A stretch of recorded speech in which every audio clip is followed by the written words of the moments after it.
Un PI planning, ça coûte un peu, peut-être environ 2 à 3% de la capacité à faire des équipes parce qu'elles sont réunies au même moment pour planifier. Mais par contre, c'est un gros gain parce qu'effectivement, ça évite de lisser en fait tout un tas de questions de manière déstructurée au moment où on veut faire quelque chose. Au moins, là, tout le monde est concentré sur produire une planification qui ait du sens, qui soit valable, qui apporte de la valeur. La première fois qu'on a fait un PI planning, je pense qu'effectivement, on l'a fait sans les métiers. Et très vite, les métiers ont compris qu'il se passait quelque chose et qu'il valait mieux venir dans le PI planning.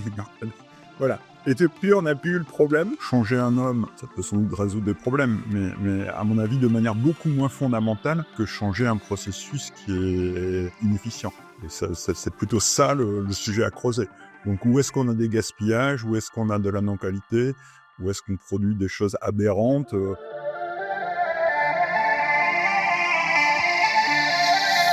Bonjour à tous, je suis ravi que vous soyez là pour écouter la prochaine saison du podcast Les Révolutions. Donc vous le savez, on adore geeker pour essayer de comprendre les problématiques sur l'organisation projet, produit, et ça depuis le début. On a découvert dans les 10 derniers mois des personnes qui nous ont fait réfléchir sur la logique trimestrielle et l'impact que cela avait dans la relation de l'IT avec le business. Ce qu'on appelle aujourd'hui le PI planning, le quarter plan. On a pu aujourd'hui choisir, sélectionner, trouver, merci à eux, plusieurs personnes qui sont venues faire des rex et des retours d'expérience sur cette logique trimestrielle. Des personnes qui ont mis en place ça en mode PI planning, du safe, des gens qui ont cherché à comprendre comment créer cette relation trimestrielle avec un business qui fonctionne au quarter, et d'autres qui s'en sont sortis, qui sont allés sur des logiques lean. J'espère que vous trouverez dans ces échanges des clés pour réussir à transformer votre organisation et à créer vraiment cette IT business partner que tout le monde veut depuis 2010, mais qui reste encore aujourd'hui difficile. Bonne écoute.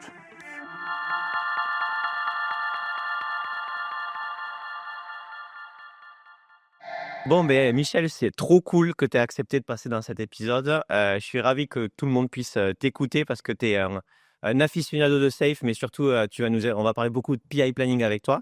Avant qu'on commence et qu'on en a le dur, est-ce que tu peux te présenter qui tu es, qu'est-ce que tu fais et voilà, ça sera trop cool. Merci. Oui, écoute, je m'appelle donc Michel Levasselot, j'ai 60 ans, je suis adjoint de direction dans une grande DSI du secteur public, je suis en charge de la transformation de cette DSI. Et c'est vrai que je connais Safe depuis 10 ans, j'anime un club utilisateur de Safe que j'ai créé en 2017, voilà, à peu près pour la description de ma personne.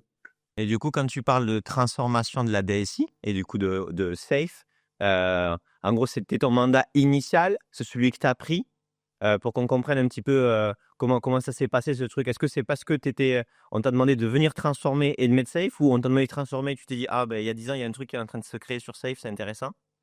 Comment ça s'est passé? Non, j'ai commencé à faire du Safe en 2015 alors que j'étais pas responsable de la transformation, en poussant cette méthode parce que j'étais aux méthodes, on va dire ça comme ça.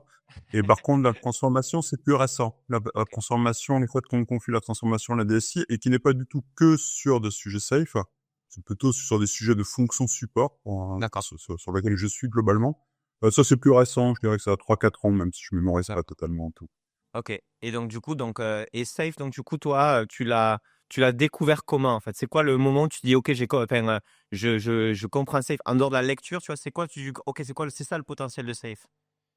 Oui, il y a plusieurs temps. Donc en 2012, en fait, en discutant avec des collègues, ils me présentent en fait un livre de Dean Leffingwell, donc le créateur de Safe.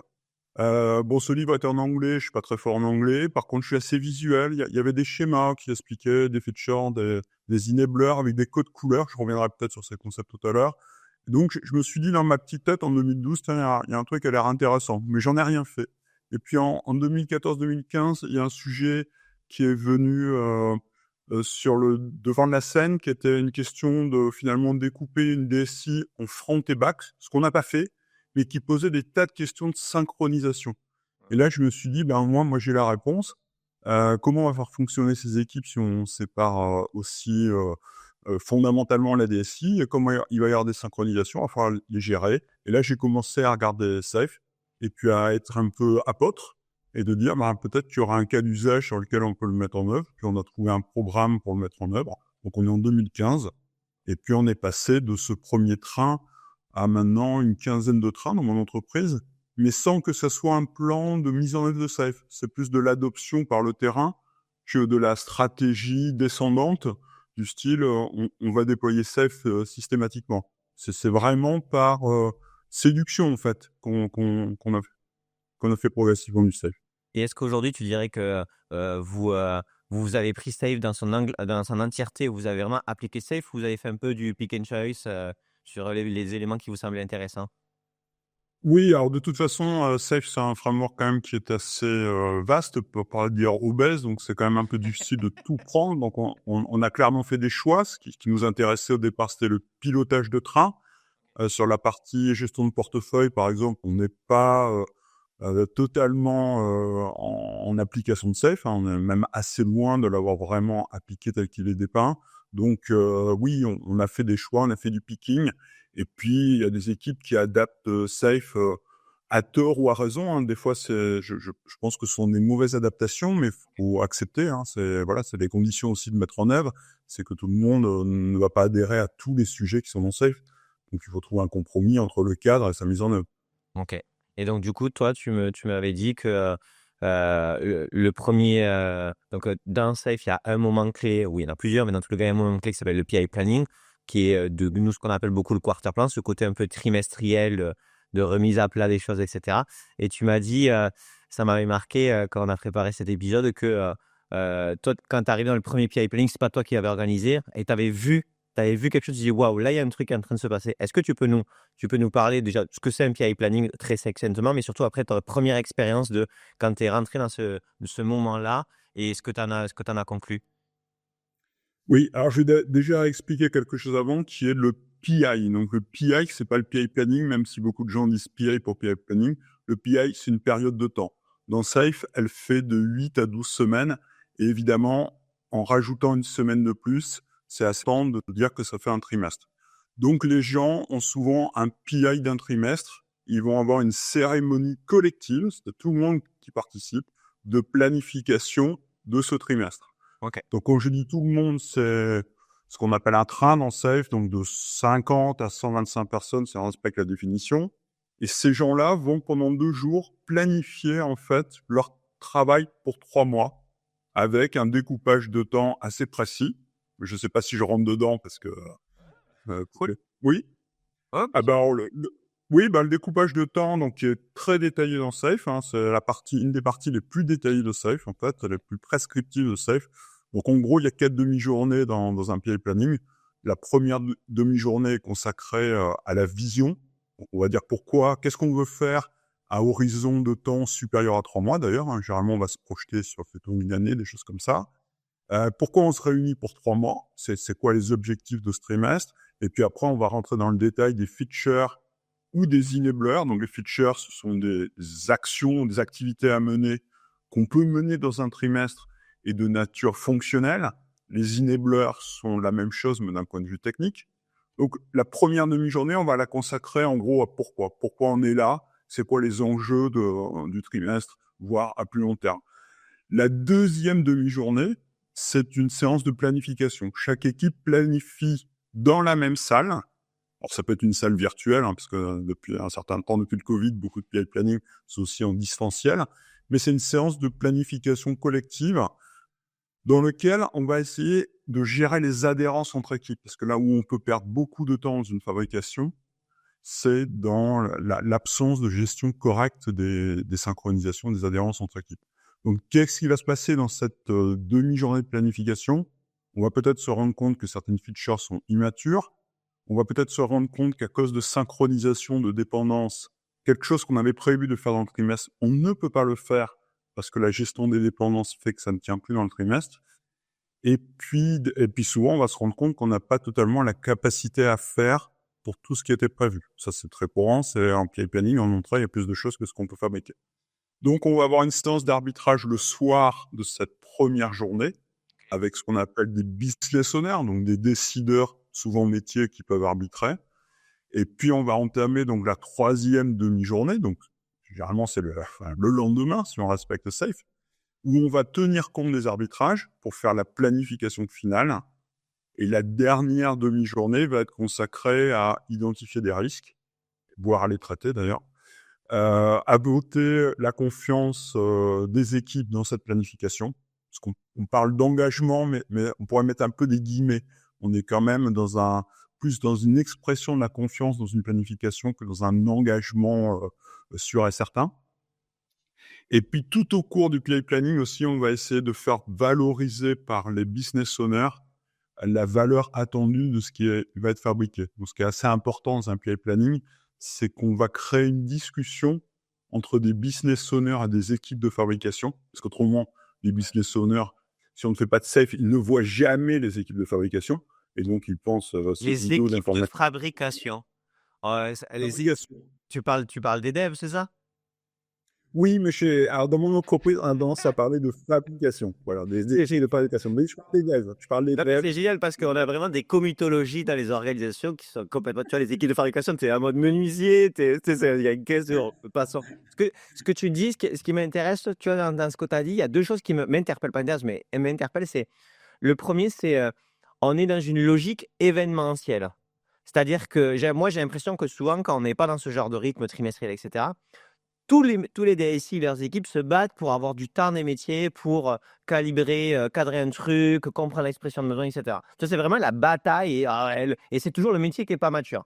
Ah ouais, le métier n'est pas mature et on galère à avoir l'expression de besoin, ils n'ont pas de temps, le mec ne veut pas me parler, ils disent que c'est notre affaire, etc.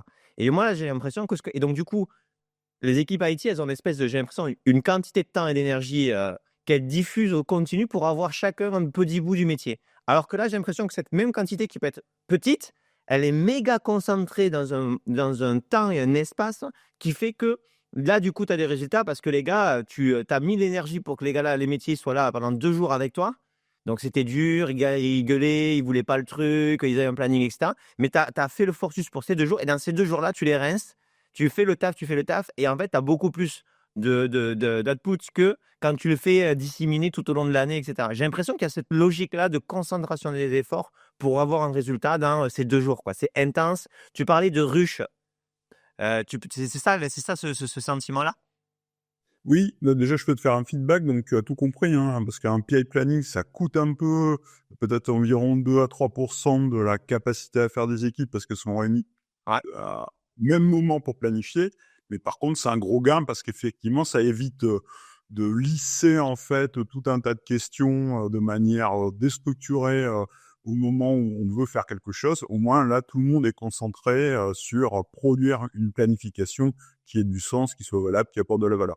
Donc, je pense que tu as déjà vraiment compris l'enjeu. C'est effectivement concentrer à un moment donné et puis cadencer, éviter que l'énergie se perde. Donc, on va se remettre des temps régulièrement tous les 3 mois pour se rebooster sur la planification, se donner une visibilité, etc. Donc oui, tu as totalement compris. Et effectivement, la première fois que j'organisais un PI planning, mais c'est pas moi qui jouais le rôle de release train engineer, l'animateur de PI planning.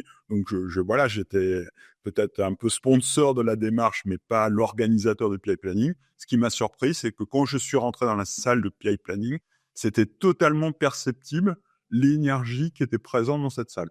Voilà. Et je le repère quand je regarde des vidéos d'autres entreprises qui organisent des PI planning. Il se passe quelque chose. On ne peut pas le nier. En rentrant à la salle, on se rend compte qu'il y a une forme d'émulation. Et oui, ça ressemble à une ruche. Ouais. Et est-ce que ce moment-là, tu vois, j'ai l'impression que c'était aussi, tu sais, le côté un peu budget apéro cacahuètes. C'est-à-dire que, en fait, tu peux parler de transformation, de change, de machin. Si les gens ne se réunissent pas pour faire un truc tous ensemble et qu'il n'y a pas ce sentiment collectif de faire un truc, tu as beau faire plein de trucs, c'est aussi beaucoup de vent, quoi. Et j'ai l'impression que tu crées ce moment-là où bah, les gens, OK, ils bossent et tout, mais j'imagine qu'ils mangent ensemble, ils boivent un café le matin et de manière collective, chose qui, dans l'entreprise, quand, comme tu dis, tu as la visio, tu as plein de trucs, etc. À la fin, au final, les moments de collectif, il y en a peu. Alors effectivement, tu as raison. Ça crée un moment collectif. Les gens sont souvent sensibles à ça.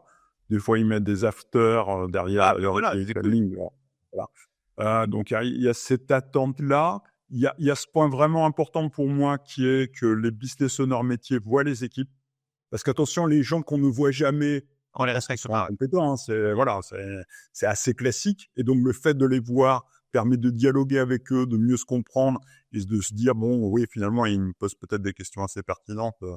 Ils sont pas si idiots que ça. Donc, ça, voilà. Mais sincèrement, je pense que c'est hyper important, hein, que les métiers puissent voir les équipes informatiques. Ça change beaucoup de C'est un choses. concept. Hein. C'est un concept, quoi. Quand les gens se voient, et vraiment. Ah, du coup, c'est toi qui fais ça? Ok, d'accord. Ok, je comprends. Ben oui, oui, c'est non, mais enfin, moi, j'ai pu le constater par moi-même, hein, des gens que j'avais jamais rencontrés, sur qui j'avais des idées pas très positives. Il faut être très honnête, en les rencontrant, je me suis dit qu'ils n'étaient pas si bêta que ce que je pensais. Enfin, je pense que je suis pas atypique là-dedans. On est un peu tous comme ça. Oui, les êtres humains, on a besoin de se voir de temps en temps. Alors, juste au bémol près qu'il y a quand même pas mal de sociétés internationales qui font du safe et qui n'ont pas toujours d'événements physiques. Hein, ça, c'est clair. Hein. Ok. Et donc, du coup, tu as ce côté émulation. On a parlé des participants, tu as donné une fourchette de nombres par rapport à un peu au, je vais appeler le dogme safe, ou le framework, mais parce que voilà. Est-ce que vraiment les gens, parce que souvent dans les problématiques métier IT, etc., c'est quand tu as, par exemple, un métier RH ou autre qui bosse, hein, ils ont deux gars ou deux meufs, enfin, tu vois, deux personnes qui sont un peu les fers de lance, qui sont les plus OK, mais le reste, il n'y a personne, tu vois. Est-ce que tu peux te retrouver dans une situation quand tu lances ce type bien où tu as juste très peu de gens dans les métiers qui sont OK pour venir, même pas les sponsors, tu vois, les business owners ou autres, et du coup, de la difficulté de ramener les bonnes personnes et surtout des bonnes personnes dans un mindset positif. Parce que autant dire, moi, à l'IT, je veux faire du safe, passer un trimestre, etc., c'est une démarche, mais tu crées une démarche avec les métiers. Donc, tu rentres dans une complexité d'avoir les bonnes personnes, de les voir des gens qui sont positifs. Comment tu as abordé ça ou comment vous avez abordé ça avec tes équipes initialement? Eh ben, écoute, la première fois qu'on a fait un PA planning, je pense qu'effectivement, on l'a fait sans les métiers. Et bah, très vite, les métiers ont compris qu'il se passait quelque chose et qu'il valait mieux venir dans le PA planning. Voilà. Et depuis, on n'a plus eu le problème. Donc, ça se passe en 2015, tout début 2016. Et pourquoi ils ont compris? C'est-à-dire que vous le fassiez, je comprends, mais c'est quoi le fait qu'ils se sont dit ah mince, on a loupé un truc, on aurait dû être là, ou il y a eu un truc qui s'est passé, on n'y était pas, c'est quoi qui s'est passé là? Alors, on est il y a 10 ans, hein, donc je quand même si ça m'a eu peu. Je pense qu'ils ont eu un sentiment que la DSI risquait de faire de l'informatique, sans leur avis, en fait. Et donc, de se dire: «Il se passe quelque chose, il faut que j'y sois». Ok. Et depuis 10 ans, on a vraiment les métiers, mais pas que les métiers, hein, parce que la question, c'est aussi d'avoir les architectes, Bien sûr. voilà, product manager, product owner, Mais ça, c'est dans tes équipes. Donc, si tu leur dis d'être là, les PO et les architectes, c'est pas pareil. Tu as une dimension RH qui fait que les gens vont être là. Après, qu'ils soient positifs et constructifs, c'est un autre délire. Mais oui, d'accord. Donc, les métiers, ils ont vu que, en fait, vous avez priorisé et dessiné les trucs. Et que, ah oui, parce qu'il y a aussi j'imagine que quand vous avez fait votre PI planning, vous avez arrêté d'aller chercher après dans le PI planning, enfin, post les 3 mois, le feedback des métiers, puisque vous aviez priorisé. Donc, ils ont dû se dire, attends, il nous avait dit que ça se passait en 2 jours, on n'était pas là. Les prochains 2 jours, on les loupe pas. Oui, enfin, je pense que c'est ça qui s'est passé, hein. Une nouvelle fois, c'est un peu lointain et puis je suis pas dans la tête des gens, la tête de tout le monde, hein. Mais effectivement, je pense que ce qui a fait que les métiers viennent au tout départ et depuis, on n'a jamais eu ce problème-là, hein, c'est la peur que ça se fasse sans eux, en fait. Et finalement, bah, ça s'est très bien goupillé. Voilà, je pensais pas qu'un tel phénomène pouvait se passer, Ok. mais je pense que c'est ça qui s'est passé. C'est que les gens se disent: «On risque de faire sans moi, donc je dois aller dans le PA planning». Voilà, donc Ok. il y avait un phénomène peut-être de quelque chose qui était étrange. Il se passe quelque chose de nouveau et je suis pas dedans, donc je vais aller voir, qu'est-ce qui se passe parce que j'ai un peu peur que ça se fasse sans moi. Voilà, mais franchement depuis on n'a pas ce problème parce qu'on a vraiment les métiers alors, des métiers ou des représentants des métiers, mais en général, il y a vraiment les métiers, au sein du PA planning. Ok. Et on a même, juste excuse-moi de la digression, on a même quelques trains dans lesquels on a des équipes métiers qui planifient des activités métiers. C'est-à-dire que le train n'est pas un train qu'informatique, c'est un train offre de service et donc il y a des équipes, informatiques qui planifient, mais des équipes métiers qui planifient des activités assez souvent en lien avec l'informatique, mais qui pourraient même être, désynchronisées de l'informatique et qui sont des activités purement métiers, associé à l'offre de service qu'on veut délivrer. Ils se sont mis dans un modèle qui leur permet d'être dans un même rythme et qui évite des problèmes. Ok, trop intéressant. Et Mais ça, c'est tout récent. Ça a en gros 1 an. Jusqu'à ok, présent, on avait des trains qui étaient consacrés soit à fabriquer de l'informatique, soit à faire de la transformation de la DSI, soit gérer de l'infrastructure, enfin en tout cas définir de l'infrastructure. Et maintenant, on commence à avoir des trains qui s'appellent Business Agility, mais c'est émergent. On a quand même relativement peu de trains de cette nature. Je peux citer aussi un train qui est dédié au sujet RGPD, mais pas tant sur la partie informatique, vraiment sur la partie documentaire ok. du RGPD, ce qu'on appelle les AIPD, ce genre de choses. Les trucs sympas, quoi. T'es dans ce train? On se connaît peu, mais je suis sûr que ça te plairait. Ouais, ouais, il y a des trucs comme ça, tu dis, ouais, franchement, celui-là, je vais le laisser passer déjà parce que c'est mort. Et stop. Bon, j'espère que l'épisode vous plaît. J'ai une chose à vous dire. Vous le savez peut-être pas, mais moi, c'est Bertrand Ruiz, je suis CEO d'Ersas. Bon, placement de produit sponsor, c'est mon podcast, je suis un peu obligé, non? Donc, Ersas, qu'est-ce qu'on essaye de faire? On essaye de créer le meilleur outil pour aider les directeurs de l'IT, les DG, les DAF à s'entendre sur la priorisation projet, la création de produits, en essayant de créer l'outil le plus simple possible d'utilisation pour le top management. Pourquoi? Parce qu'on se rend compte que tous les outils de gestion de projet, de gestion de tâches, etc. sont très orientés utilisation à la tâche, au ticket, et ne permettent pas à un top management de comprendre la réalité. Et ce que vous découvrez aujourd'hui dans le quarter plan, c'est ce qu'on essaye de faire avec ce produit, être le meilleur outil pour vous aider à mettre en place un quarter plan dans votre organisation. Si ce qu'on fait vous intéresse et que globalement cette saison vous intéresse, n'hésitez pas à me contacter, que ce soit sur une ligne par mail. On est plutôt sympa et si on peut aider, que ce soit en vous montrant ce qu'on fait avec Ersas ou en vous mettant en relation avec des gens qui savent mettre en place le quarter plan, ça sera avec plaisir. Bonne écoute et kiffez bien. Tu disais, tu sais, donc en fait, dans ce moment-là collectif, il y a un truc qui se passe, c'est que déjà, on va mieux. Donc, bien sûr, avant, et plus les trucs sont matures, les choses sont préparées parce que les gens travaillent, mais globalement, quand tu as les gens qui sont là 2 jours, tu respécifies tes besoins. Parce que, en fait, tu avais un projet, une feature, appelons comme tu veux, qui était plus ou moins précise, mais là, tu as les gens pour repréciser les besoins, etc. Donc, déjà, tu as une meilleure spécification de l'ensemble des besoins et fonctionnels, etc., parce que les gens sont concentrés. Donc, ça résout plein de problèmes. Et le second, c'est que, du coup, là, tu as un exercice de dire de capacitaire. Parce qu'en fait, tu dis, ben, en fait, ça, si on prend ça, ça prend au moins 5 jours de telle équipe, machin. Et donc, du coup, là, tu commences à avoir une relation collective de je spécifie pour que ça puisse rentrer ou est-ce que ça rentre pas du tout et du coup, qu'est-ce qu'on fait?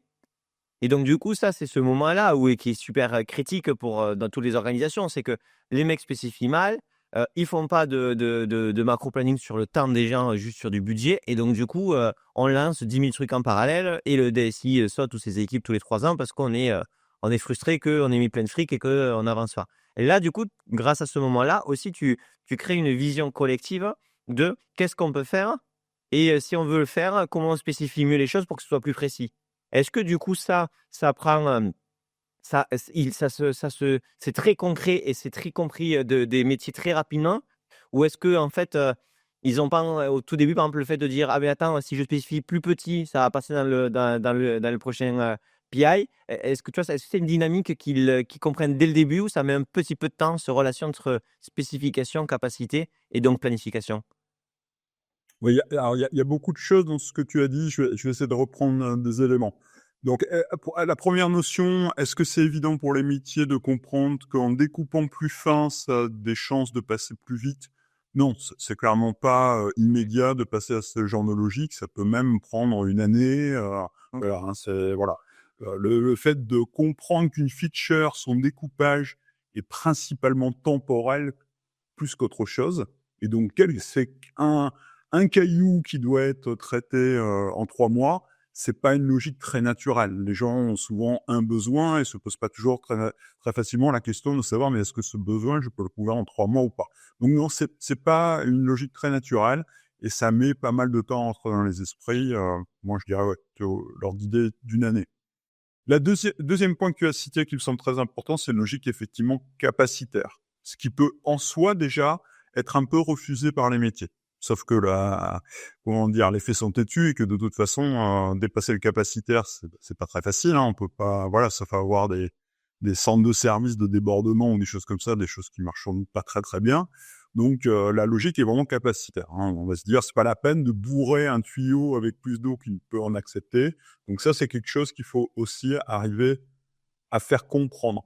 Peut-être troisième notion que tu as abordée en filigrane, c'est la préparation d'un PI planning. Donc un PI planning ne doit pas être surpréparé, mais il doit être préparé, ça c'est clair. Et la préparation, elle commence souvent dès le PI planning précédent. Donc on va commencer à faire émerger de nouvelles features ou regarder dans la backlog les features qui n'ont pas été traitées.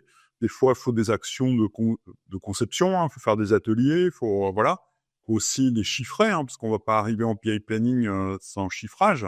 Voilà, donc il y a toute une action de préparation.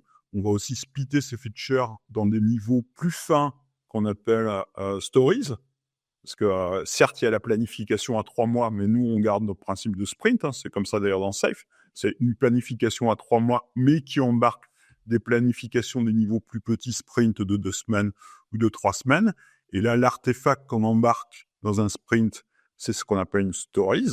Donc, il faut aussi savoir découper la feature en stories. Et puis, effectivement, dans ce cycle de préparation du PI planning suivant, on peut se rendre compte que les features ne sont pas assez matures. C'est-à-dire que le besoin existe, mais reste quand même assez flou et incapable d'être embarqué dans une fabrication, comme on dit chez moi, donc dans un développement.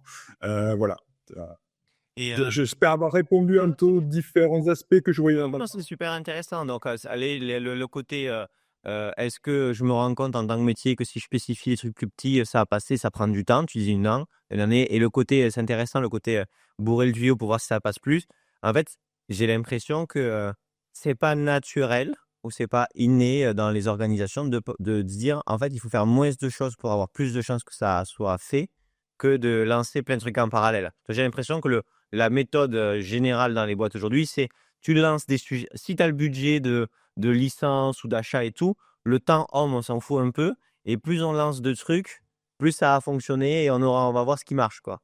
C'est ça la méthode initiale, j'ai l'impression la plus répandue. Et que là, c'est de dire, en fait, si vous voulez vraiment qu'on soit efficace et qu'on fasse les vrais trucs que vous voulez qu'on fasse, il vaut mieux bien être, bien se spécialiser là-dessus. Et comme ça, là, on va pouvoir être accountable de ce qu'on va faire ensemble. Et là, on va vraiment le faire. Mais il y a une espèce de renoncement à lancer des trucs en parallèle ou à être dépriorisé. Et ce côté-là, il est quand même très lié à l'ego des sponsors, à leur pouvoir aussi, parce qu'au final, in fine, quand tu regardes ton capacitaire, si tu dis que, je te dis une bêtise, le marketing est prioritaire sur, je sais pas moi, les RH, ben, c'est-à-dire qu'on va réserver plus de capacitaires pour les initiatives, et c'est la direction générale qui doit le dire. Parce que toi, tu crées les conditions pour savoir ce qu'on peut faire, mais le côté, budgétaire au final sur où on met le temps et la thune, c'est pas toi qui le décides. Et donc du coup, ça veut dire qu'il y a une direction générale qui, à un moment donné, donne ces axes-là budgétaires. Ce moment-là, toi, tu l'as eu dès le début? Ah, parce qu'en fait, le risque, ça reste en fait, c'est que tu dis, bah, en fait, là, marketing RH, à un moment donné, qui est prioritaire? Vous avez spéqué les trucs sont clean, mais on peut pas tout faire. Et là, prioriser entre métiers, toi, si tu fais ça, tu es mort. Donc, ça veut dire qu'il y a une autre type et entre eux, ils peuvent ne pas s'entendre. Comment ça se passe et c'est quoi la maturité de l'organisation là-dessus?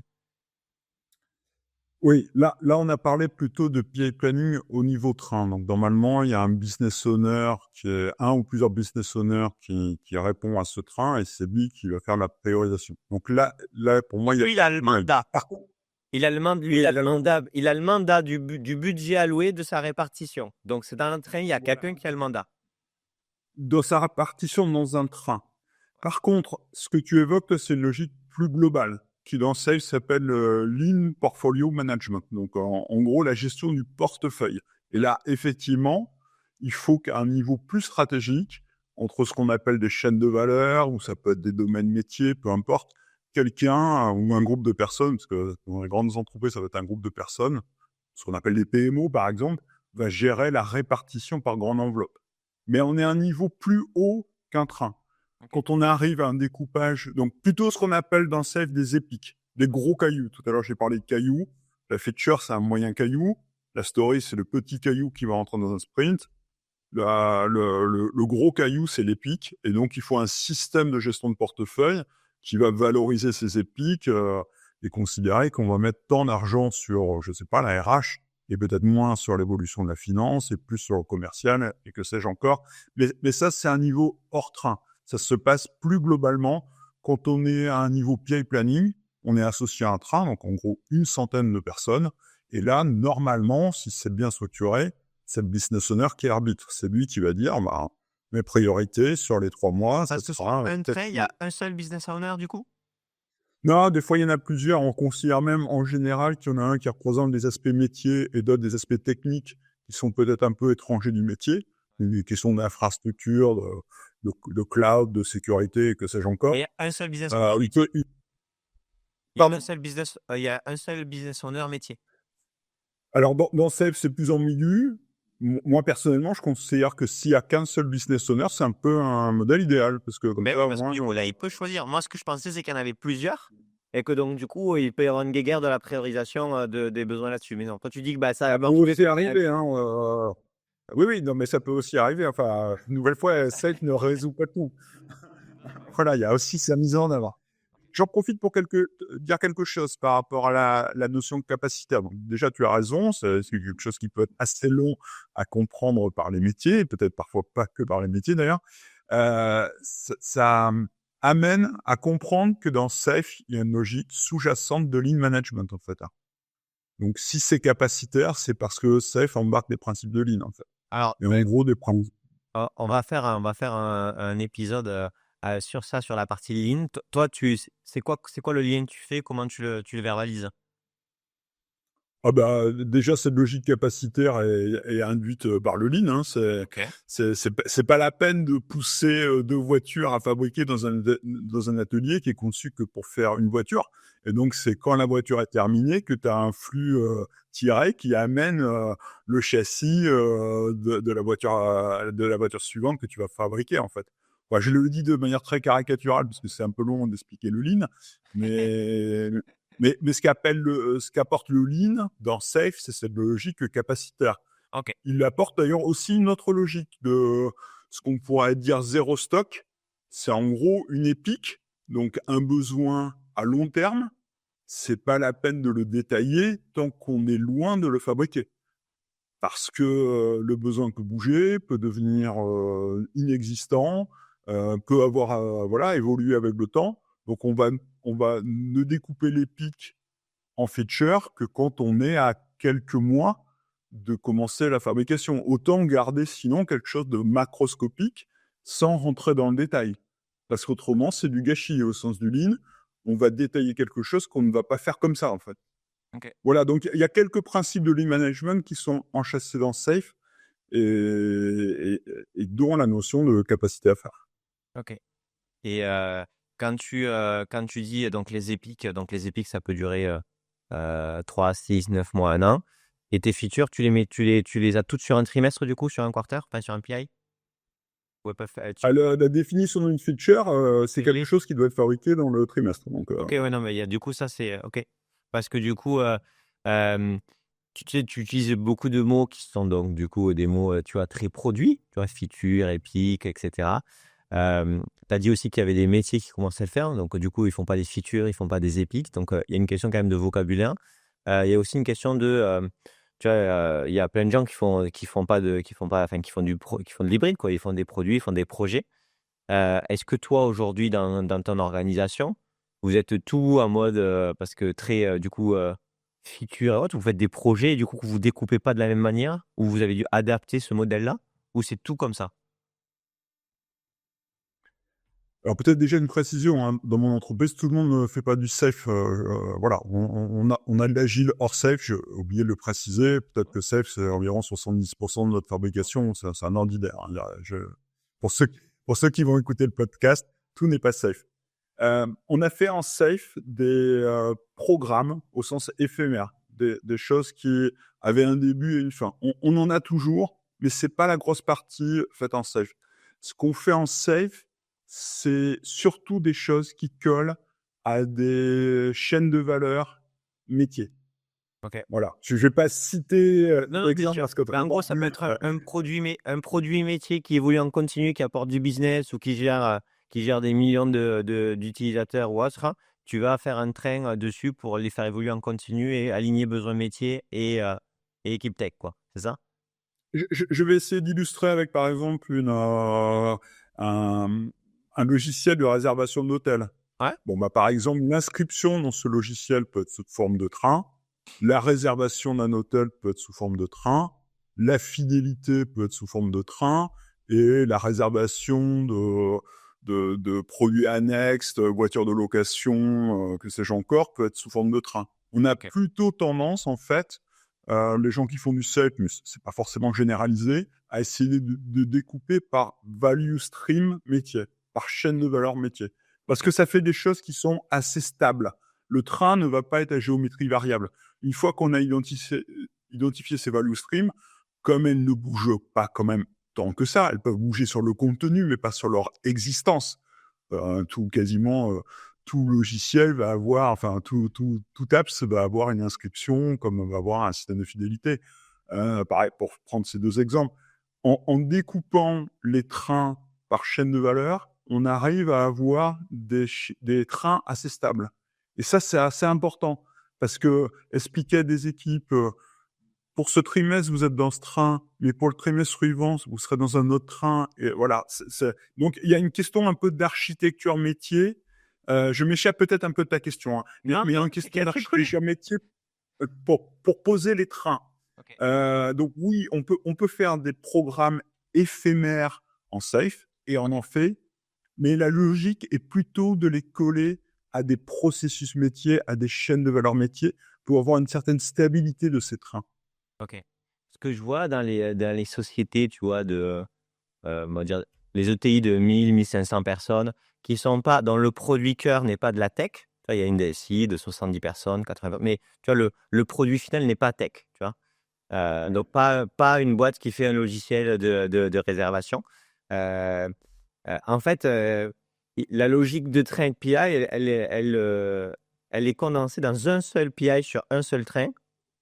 Et où les business owners, parce qu'en fait, sinon, sur les petites structures comme ça, enfin, petites, c'est des grosses structures, mais ils vont pas faire plusieurs trains, plusieurs PI, parce que c'est super lourd avec les métiers, il y a pas assez. Et donc, J'entends. du coup, en fait, ça devient un quarter plan dans le sens où il y a un seul quarter plan, on évite. Et là, du coup, ce qui est un peu, je trouve, qui est complexe par rapport à ce que tu dis et pour ces gens-là, c'est qu'en fait, les business owners sont en concurrence dans le PI.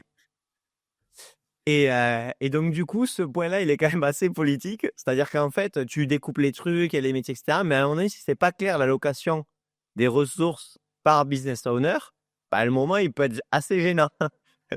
Et donc, du coup, je vois qu'il y a une adaptation qui est en train de se faire, dans tous les cas, dans ce que moi, je vois avec les clients de cette taille-là, où il y a, en fait, c'est un train sur un PI avec les business owners.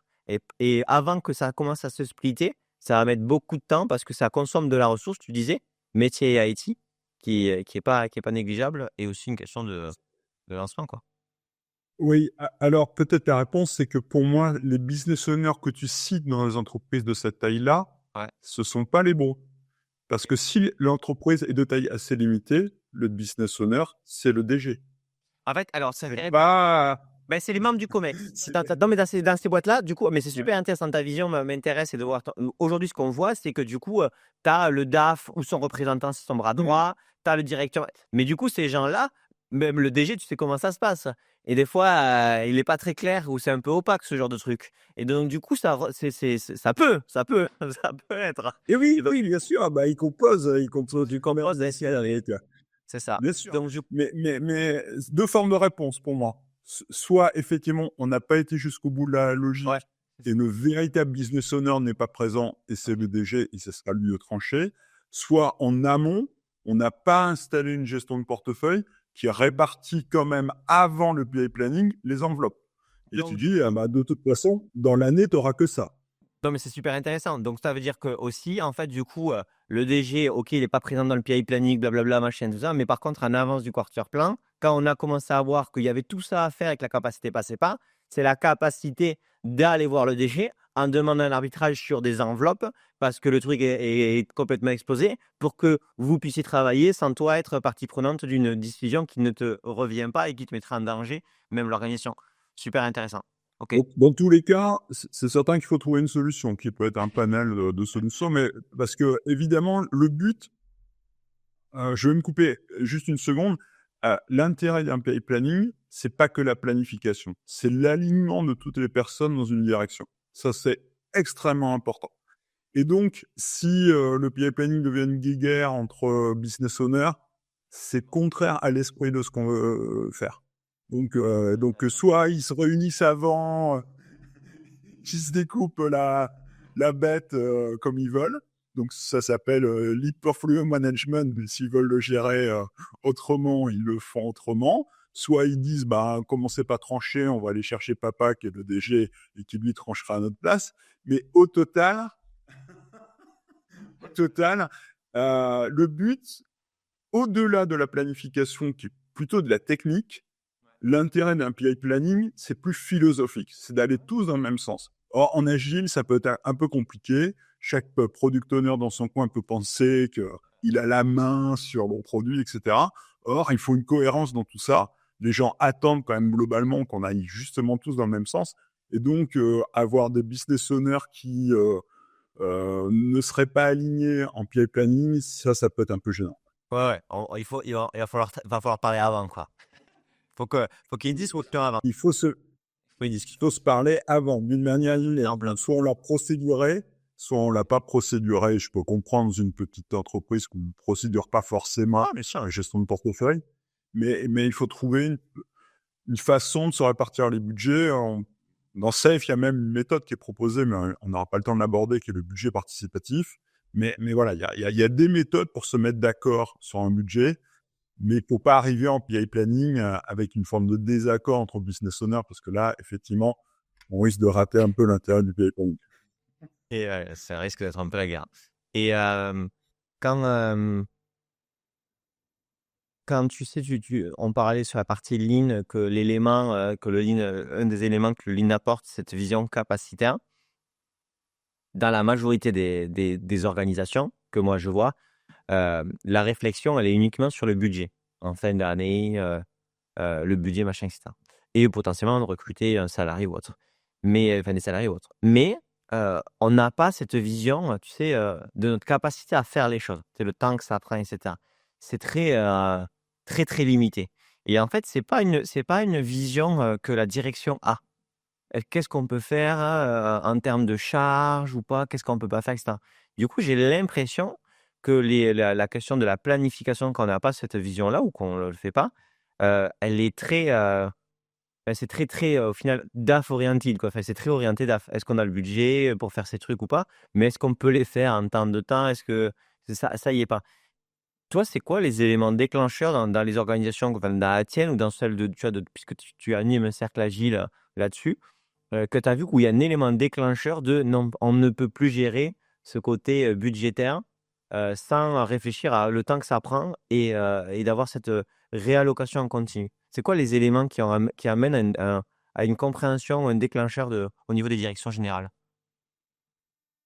Alors, je ne sais pas si ça va le provoquer au niveau d'une direction générale, mais pour reprendre le cas d'un PI planning, la soirée de la première journée dont je parlais, qui est l'arbitrage des plans, et en particulier par rapport à la CAF, moi j'ai un retour d'expérience sur un PI planning où ce qui était demandé euh, triplait en fait la capacité à faire, était 3 fois plus grosse que la capacité à faire.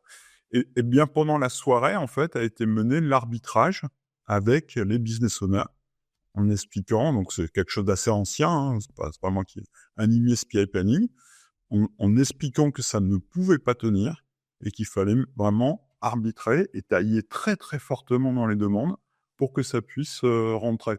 Donc ça ne remonte pas forcément directement, enfin tout dépend des niveaux d'un business owner, hein, ça ne remonte pas forcément à la direction générale, mais par contre cette revue des plans que j'ai évoquée tout à l'heure, ça pouvait paraître, quand je l'ai exposé, peut-être un peu symbolique, du style tout passe bien. Or non, c'est fondamental. Elle sert vraiment à tailler dans le vif si la capacité à faire ne permet pas de faire tout ce qu'on a prévu. Donc, peut-être pour dire autrement, il suffit pas d'avoir un budget, il faut effectivement que les gens soient capables de le faire. et les compétences pour le faire, Mais ça, ce genre de choses. est-ce que tu crois pas que parce qu'il y a quand même, enfin, ça paraît, hyper, tu sais, normal et logique et enfin, tu vois, bah, ouais, les gars, enfin, tu vois, ça marche pas si on peut pas le faire, bon. Mais la majorité des boîtes, ça fonctionne pas comme ça. Donc il y a quand même un truc. Donc moi, je me dis: «OK, il y a un sous-jacent, quelque chose qu'on n'a pas compris de pourquoi, du coup, on fonctionne pas naturellement comme ça». J'ai l'impression Oui. que j'ai l'impression, j'aimerais bien avoir ton regard là-dessus, que les sponsors, les business owners, appelle ce que tu veux, en fait, sont un peu des sales gosses, quoi. C'est-à-dire que plus tu arrives à monter dans la hiérarchie, plus tu veux plus, tu vois? Je veux le dire un peu crûment, mais tu as du pouvoir, tu veux que les trucs soient faits et tu as ce truc-là de: «C'est prioritaire, ça doit être fait, sinon je peux pas faire mon bis, mon machin» et cetera. Et que du coup, il s'enlève la notion de, tu sais: «Ouais, bon, les tuyaux, c'est pas moi, et ils le feront», tu vois? «Parce que c'est moi le boss», tu vois? Et que c'est une façon de voir son propre rôle de boss, tu vois? De DRH, de directeur commercial, je sais pas quoi. Et que j'ai l'impression que c'est du coup, on interroge en fait la posture, mais aussi la stature, le statut, des boss en fait, en mettant en place cette vision-là capacitaire, à un mode lean, quoi. Parce Oui, qu'eux, ils viennent chercher du budget, tu vois? Ils se battent au DG pour le budget, machin et cetera. je Mais le budget est décorrélé, pendant très longtemps du capacité à faire. Donc en fait, tu vois, voilà, ça m'interroge. je t'entends. Alors, c'est vrai que, si on installe, en fait, une gestion de portefeuille à la Safe, on remet aussi du capacitaire à ce niveau-là. Ouais. Voilà, donc je suis pas rentré dans ce détail-là et donc peut-être qu'on peut amener les dirigeants à avoir une vision plus basée sur le capacitaire. Mais sinon, je t'entends totalement. Oui, effectivement, les gens se battent pour avoir du budget, faire des choses avec ce budget. Il peut y avoir même des questions d'ego à travers, les questions budgétaires et c'est peut-être effectivement sans gestion de portefeuille capacitaire, on risque de traiter assez bas, en fait, dans la mécanique, en tout cas, dans une grande entreprise comme la mienne, assez bas la question de la capacité à faire. Donc il y a certainement un changement à provoquer, chez les dirigeants même. Alors moi, je suis pas vraiment dans cette partie-là, on va dire, qui consisterait à effectivement se dire: «Au-delà de l'argent, est-ce que j'ai, la disponibilité des gens, leurs compétences, leur motivation?» D'ailleurs, c'est peut-être aussi sur ce sujet, et cetera. Il y a certainement des tas de choses à faire, voilà, mais moi, je suis peut-être pas dans cette mécanique, là, en fait, hein. Ouais. OK, OK, non, mais très clair. Est-ce qu'on arrive, vers la fin de cet épisode, Michel? Est-ce que tu as un point qu'on n'aurait pas abordé, qui te semble important dans le PI planning? C'est pas une question piège, promis, mais Peut-être. Non, peut-être, parce que je t'ai évoqué le PI planning, je t'ai évoqué avant le PI planning. Peut-être je peux évoquer en très vite. substance très Ouais. rapidement le après le PI planning, hein. Parce que dans Safe, en fait, c'est pas on fait un PI planning puis on se retrouve dans 3 mois. En fait, il y a des cérémonies agiles de courte durée, mais qui permettent de manière hebdomadaire, en fait, de suivre la fabrication. Il y a des rôles dédiés comme le Release Training Engineer qui anime le PI planning, mais qui suit aussi la fabrication. Et le but, c'est d'éviter les dérives, hein, parce que c'est bien beau d'avoir planifié, mais si très vite on sort de cette planification, on va dériver, on n'atteindra pas le résultat. Donc, ce que je peux insister juste sur un point, c'est de dire, derrière le PI planning, commence tout de suite, en fait, le suivi quand même régulier de la fabrication, donc du développement et le traitement des dérives si on a pour qu'elles soient le plus minime possible, hein. Donc, voilà, c'est pas un événement et puis on se retrouve dans 3 mois. C'est clairement un événement et on fait des démonstrations, on fait des suivis, on s'assure qu'on ne dérive pas, on suit ça dans des outils de gestion agile, et cetera. Voilà, donc c'est quelque chose qui se prépare en amont, qui se passe, mais qui se suit après, Et tu disais, tu sais, le précisément. le coût du PI, c'est entre 1 et 3 de la capacité à faire. Donc là, tu rajoutes encore des processus à animer, des cérémonies et cetera après. Donc tu as un coût global d'animation de ta façon de travailler. Tu as un coût global. Heu, parce que tu vois, tu as des personnes Oui, oui. qui à ça. Non, j'ai pas de débat, oui, ouais. Et en fait, moi, ce que je vois dans les organisations, c'est que ce coût-là, il est caché, que tu t'organises mal ou autre, en fait, tu vois, tu ne mets pas d'argent sur l'organisation, quoi. C'est les gens font comme ils peuvent et cetera. Et donc du coup, tu as un coût d'inefficience d'un côté et toi, tu as un coût de l'efficience voulue, tu vois? C'est-à-dire, bah, moi, je vais mais en fait, comment tu arrives enfin, si tu as un élément de réponse, hein, comment tu arrives à montrer le coût de l'inefficience et le mettre en relation à un coût d'efficience? Tu vois, comment tu arrives? Parce que quand tu Non, dis, en c'est une très fait, on bonne va question. J'ai pas de réponse à ça parce qu'au tout départ, quand on lançait des PI planning, il y avait des gens qui avaient des visions très comptables et qui essayaient de démontrer le coût des PI planning, mais ils regardaient pas les gains sur les copies qu'on pouvait arrêter, comité stratégique, plus de comité de production pilotage après. efficace, oui, retard, etc. Donc, c'est très difficile à démontrer. Donc, oui, ce qui s'est passé, c'est que Quoi. oui, ça reste une question ouverte. Par contre, ce qui s'est passé, c'est que les équipes, malgré cette recherche des coûts des PI planning, les équipes disaient, mais on peut pas les débrayer parce que nous, on en a besoin. Donc, le débat a duré 1 ou 2 ans et est assez ancien maintenant. Et puis, il s'est clos comme ça. Mais effectivement, j'ai pas de métrique qui montre le coût de la non-qualité, en fait.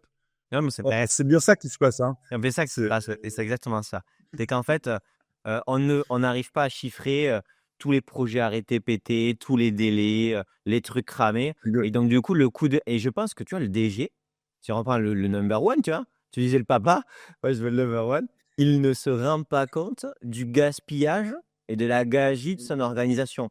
Il se rend pas compte et qu'il alimente lui-même avec, en faisant les jeux, de sponsors, de priorisation à l'arrache, de changement, je passe par la fenêtre, et cetera, et que son organisation, elle est complètement inefficiente, et qu'il balance un fric monstre dans cette inefficience-là, quoi.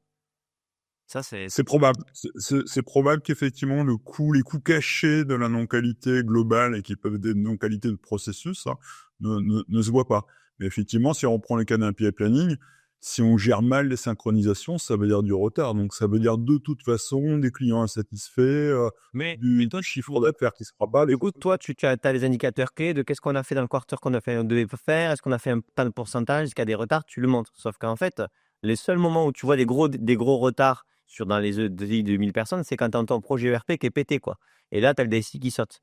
Parce qu'on a un projet de 2 ans et tu as 1 an de retard. Bah, super. Et des fois, c'est même le DSI qui arrive, etc. Et donc, du coup, j'ai l'impression que ces grosses crises-là amènent souvent des changements de DSI, mais pas des changements d'orga, tu vois. Je veux dire, les raisons fondamentales qui ont amené à ce problème-là ne sont pas changées. C'est on change une personne, qui devient le responsable, de ne pas avoir réussi à un truc, mais où l'organisation elle est complètement pétée. Alors, pour ma part, j'ai pas vécu jusqu'à présent de changement de personne lié à une crise, donc je sais pas si je suis OK. le mieux placé pour répondre à ta question. Après l'échange qu'on a eu un peu post podcast, en dehors du podcast, c'était la question de montrer un petit peu les chiffres à la fois de ce qu'on produit comparé aux chiffres de la non-qualité. Donc il y aura certainement des choses à creuser que moi je n'ai pas creusé pour OK. montrer le coût de la désorganisation, le coût de la non-qualité et peut-être se poser la question de changer effectivement, je vais par contre totalement dans ton sens, plutôt la question de changer des processus que de changer des hommes. Parce qu'effectivement, changer un homme, ça peut sans doute résoudre des problèmes, mais à mon avis, de manière beaucoup moins fondamentale que changer un processus qui est inefficient. Et ça, c'est plutôt ça le sujet à creuser. Donc, où est-ce qu'on a des gaspillages? Où est-ce qu'on a de la non-qualité? Où est-ce qu'on produit des choses aberrantes qui ne correspondent peut-être à aucun besoin utilisateur? Quoi? Il y a des choses comme ça qui peuvent arriver? Mais arrête! Je crois malheureusement que ça peut arriver, oui. C'est un peu abé, ouais. Non, mais en fait, on a pris une épique là, ou un projet qu'on avait depuis 2 ans dans le backlog, mais on a dit qu'on allait le faire là, sans parler si ouais, non, ça peut arriver. Bah, écoute, merci, Michel, c'était super intéressant. Merci vraiment beaucoup. Est-ce que, les, auditeurs peuvent te contacter, ou, s'ils ont envie de creuser un sujet, qui les intéresse et qui fait sujet à cet épisode? Alors, ils peuvent me contacter sur LinkedIn. Après, je ne dis pas accepter tout le monde, hein, très Ah là clairement, c'est là, pas il possible. est sélectif, donc attention les gars, ça va être chaud. Non, il est très Oui, gentil, vas-y. faudra mettre un petit commentaire au moment de la connexion, peut-être c'est la réseau. Heu, podcast et Révolution, épisode top, il prendra. Ça, c'est bon, c'est un coupon réduction, il les accepte tous. Bon, ben, merci C'est Michel, exactement c'était ça. super Et on intéressant. peut faire le lien avec les podcasts parce qu'effectivement, sinon on peut être un peu démarqué. Ah, tu peux être un peu floudé sur LinkedIn. Ouais, mais merci pour tout, franchement super intéressant. Merci, pour ta transparence et la qualité de l'échange, c'était top. Merci Michel. Eh ben, merci à vous pour tout un peu tout le temps consacré. C'était intéressant pour moi aussi. Bon, mais trop Bonne cool. journée. Merci Michel, c'était super.